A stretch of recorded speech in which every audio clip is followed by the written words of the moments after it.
أعوذ بالله من الشيطان الرجيم بسم الله الرحمن الرحيم كتب عليكم القتال وهو كره لكم وعسى أن تكرهوا شيئا وهو خير لكم سبحانك لا علم لنا إلا ما علمتنا إنك أنت العليم الحكيم.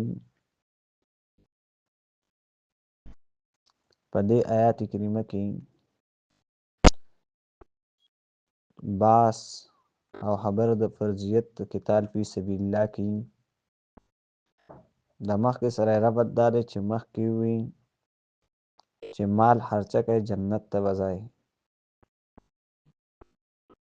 نه عبادت مالیه و.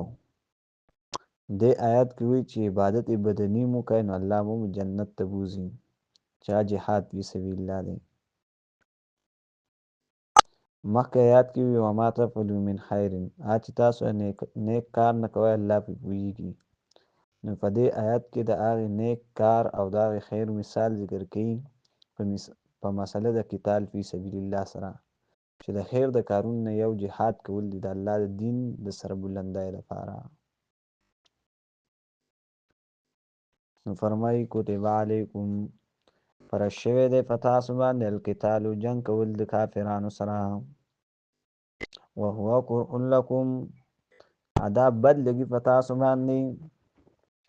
صحیح دا ده چې قتال فرض کفایي دی، چې د ملک نه یو سړی جهاد کی نو ټولو غاړه پې ازاده ده، لیکن کله چې کافران په اسلام په کلا باندې حمله وکړي نو بیا جهاد فرض عین دی، بیا په ټولو باندې دین حفاظت کول لازم دي. وهو کرح لکم حال دا دی چې دا په تاسو بد لګي.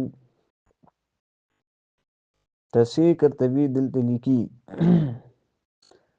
چې بد ځکه لګي چې مرګ دی پکې زخمونو ته ځان حواله کول دي او دا کارونه طبعا په انسان باندې بد لګي او ګران وي. وعسا او کیدی شي ان تکرهو شیئا چې بد به وګڼئ تاسو په یو څیز باندې، وهو خیر لکم هغه ستاسو دپاره غوره وي.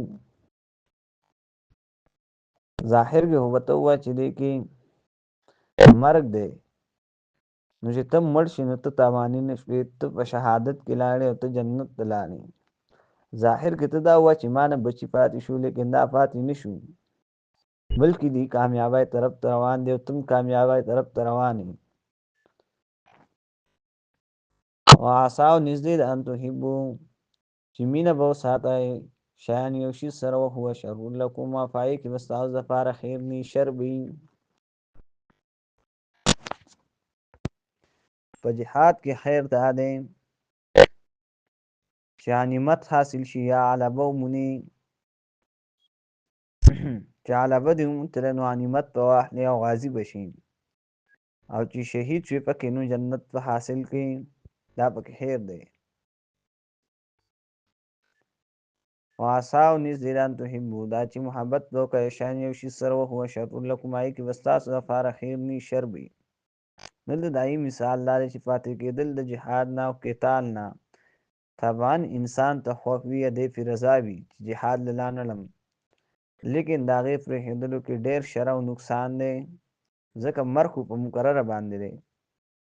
ته په کټ کې هم پروت چې وخت یې پوره وي نو ته هم مړ کېږې. والله الله یعلم پوهېږي په فوایدو ستاسو وانتم لا تعلمون تاسو نه پوهېږئ. دې کې اشاره دا ده چې الله پوهېږي جهاد کې لوی خیر دی، ستاسو دشمنانو غلبه به کمزوري شي، دبدبه به یې لاړه شي او تاسو به زورور شئ. نو ښه خبره دا نه ده چې تاسو په چا حکومت وکړئ، په ځای د هغې چې په تاسو حکومت کوي او په تاسو حکمونه چلوي. یو ځل بیا کتبه فرض کړی شوی دی په تاسو باندې القتال جنګ کول د کافرانو سره، وهو کرح لکم دا په تاسو باندې بد لګي. وعسا کیدی شي ان تکرهو شیئا چې بد به ګڼئ تاسو په یو شیز باندې، وهو خیر لکم الله به ستاسو دپاره په هغې کې لوی خیر.